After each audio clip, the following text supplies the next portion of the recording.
Hello, and welcome to the podcast. I'm Luna, and if we haven't met before, I'm the creator of Submissive Guide. I've spent 16 years writing, teaching, and coaching submissives, helping people just like you build confidence, develop healthy dynamics, and find fulfillment in their submission. I'm so glad you're here. Today, we're going to talk about the emotional struggles many of us face after we've said our safe word. So let's dive in.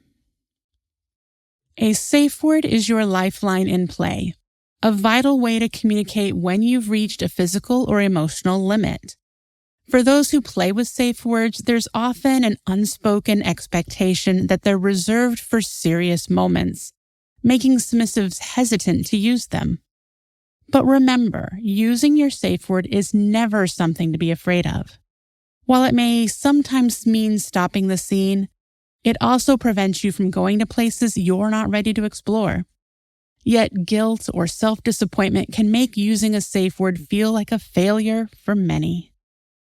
Fortunately, there are ways to address the guilt, disappointment, or fear around using or not using your safe word when it truly matters.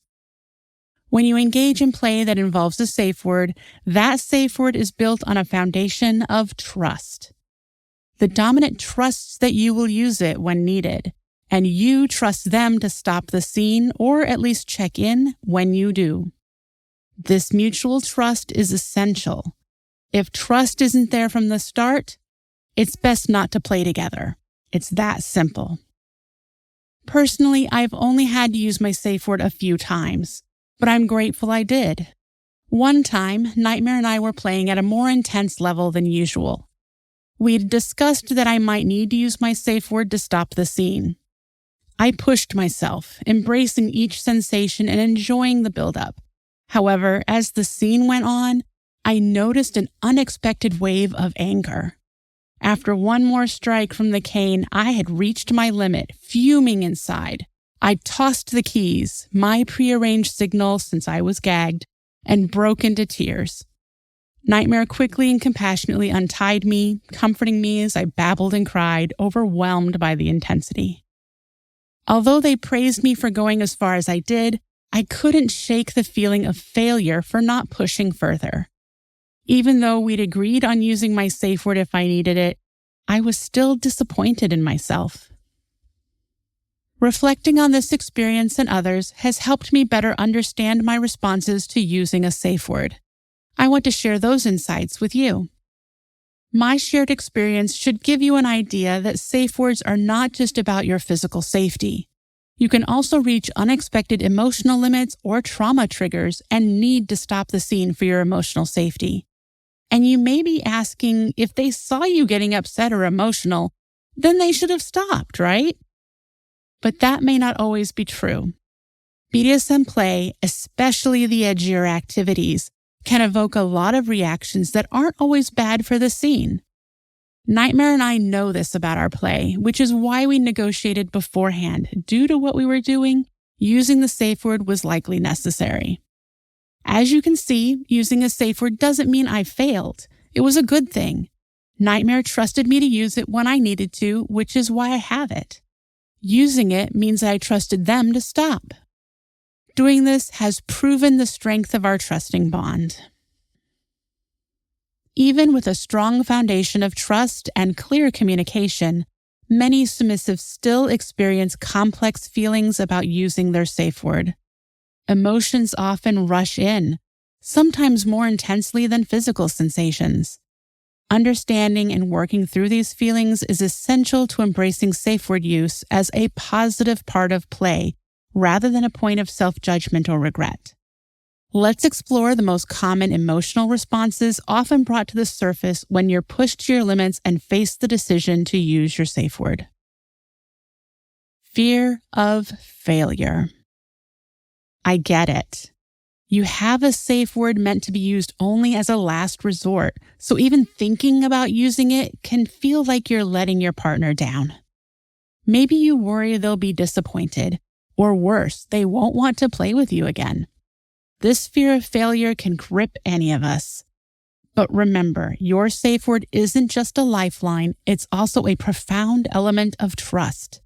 Having one means your partner wants you to use it when things become overwhelming or when communication fails.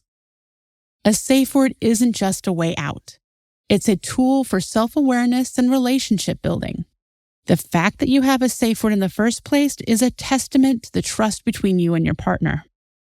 They trust you to use it when you need it, not to push beyond your limits to meet some unspoken standard. And this is key. When you use it, you're giving yourself and your partner valuable insight into where those boundaries lie, which can strengthen your connection. Your partner likely doesn't view it as a failure at all. They're probably glad that you trusted them enough to safe word and appreciated that they respected your boundaries by stopping and checking in. For some dominants, a partner's use of a safe word is even a badge of pride. It shows that they were able to bring you to the edge safely, perhaps helping you discover a new limit. For these dominants, safe wording can be a sign of growth and mutual exploration, not failure. When I think about it, a dominant often sees a partner using a safe word as a positive moment, a signal of trust that they brought you to the edge but didn't push you beyond what you could safely handle. And it's true that sometimes using a safe word reveals limits we didn't even know we had, bringing up new growth and opportunities to reflect on our personal boundaries. The key here is to realize that using your safe word is not failing. BDSM play isn't a competition, so why see ending a scene when you need to as losing? Reframe failure in this context. If the ultimate goal of play is mutual satisfaction and connection, stopping when you need to is never a loss. It's another way to ensure both partners get what they need. How far you go or how much you push yourself should never outweigh whether you're enjoying yourself and feeling safe. So when it becomes too much, whatever the reason, stop the play. Remember that it's not about failing. It's about honoring your needs, protecting your connection, and respecting the boundaries you and your partner have built together. You're allowed to have limits, and meeting them with honesty is the truest form of strength. If it's no longer fun, ask yourself, do you really want to keep pushing? Guilt. I'll admit, I've felt guilty a few times after using my safe word. As I mentioned earlier, I've only used it a handful of times, but guilt has found its way in each time. For me, it tends to show up as hindsight, that classic hindsight is 20/20 effect. I find myself wondering, could I have pushed a little further? Was that kink in my neck really so bad? I wondered if I could have done something differently to keep the play going.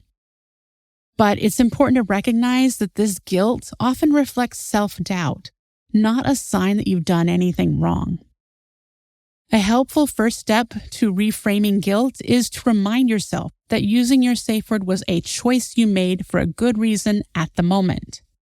If you could have pushed further or handled that cramp, wouldn't you have? You used your safe word because you needed to, not because you wanted to. Remind yourself that using your safe word wasn't just about stopping, it was about taking care of your needs and protecting your mental, emotional, and physical well-being. Choosing to end the scene wasn't a selfish act. It was a responsible one. So trust your own judgment and respect the call you made. It's natural to feel a twinge of guilt or second-guess yourself. Let go of perfectionism in play. If you often feel guilt because you expect yourself to be perfect, try not to let it consume you. Regret is something we all experience, but you can keep it from eating away at you by accepting that at the time you made the best choice for yourself. Recognize that your decision was valid and rooted in self-care. Remember, safe wording means you took responsibility for your limits and made the best decision at the moment. And that's something to take pride in, not feel guilty about. Disappointment. Often, guilt and disappointment go together.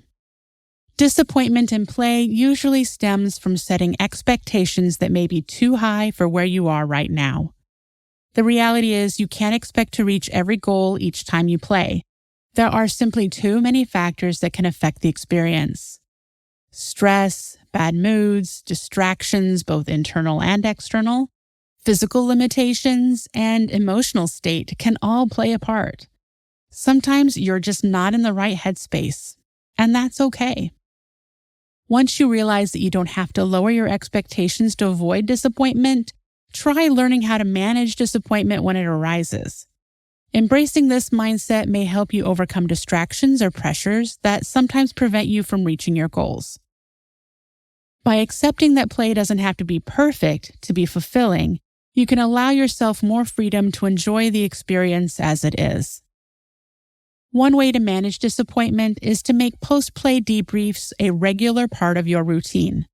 After a scene, sit down and discuss how each of you felt, what went well, and where things might have taken an unexpected turn. This time for reflection allows you to appreciate the highs of the experience and to understand the areas that may have left you feeling disappointed. With regular debriefs, you're likely to find that any disappointment becomes an opportunity to learn and adjust for the next time. Another helpful strategy is to temper your expectations by shifting your focus from specific outcomes to the experience itself. Instead of aiming to reach a certain milestone, like subspace, for example, or endure a set amount of sensation, consider framing your expectations around the quality of connection, trust, or intimacy you hope to share. Embracing the flexibility to adapt to each unique scene can help relieve the pressure of performing a certain way. Remember that each play session is part of a broader journey with your dominant. Not every session will go perfectly, but each one offers something meaningful, even if it doesn't look exactly as you had imagined. Failing to use the safe word. In all this talk about using your safe word, you might find yourself in a situation where you don't use it when you should have. Maybe you're worried about disappointing your partner or hope they'll stop or switch activities without you saying something. So you grit your teeth and push through, hoping to avoid any awkwardness. But it doesn't make you a better submissive for pushing past your limits. Choosing not to safe word when you need to is risky and can chip away at the trust you and your partner have built together. Safe words are trust tools to protect you in the relationship, so failing to use yours could result in physical or emotional harm that may take time and effort to repair. If you find yourself in this situation, the aftermath can be difficult to navigate, but open communication is crucial. Start by acknowledging what happened and how it made you feel. Share honestly with your dominant about what held you back from using the safe word, whether it was a fear of disappointment, uncertainty, or pressure to endure. This openness is key to restoring trust and helping your partner understand what kept you from saying red. Many dominants feel guilt or frustration when they discover a partner didn't safe word when they should have. So coming forward with honesty will show them that you respect and value the trust between you. Reflecting on this experience with your partner is also a chance to identify and address any patterns or beliefs that may prevent you from safe wording in the future. You both need to adjust your pre-scene communication so you feel comfortable safe wording without guilt. You might even set up check-ins for especially intense scenes, where your dominant pauses and lets you assess if you need to stop. These actions can help ensure you're both aligned and that your boundaries remain a shared priority. Remember, the goal is to making your safe word feel safe and accessible, not like a last resort to be avoided. By addressing the experience openly and making any necessary changes together, you're rebuilding trust and strengthening your foundation for future scenes. Safe wording when you need to should always be seen as a courageous act that protects both you and your relationship.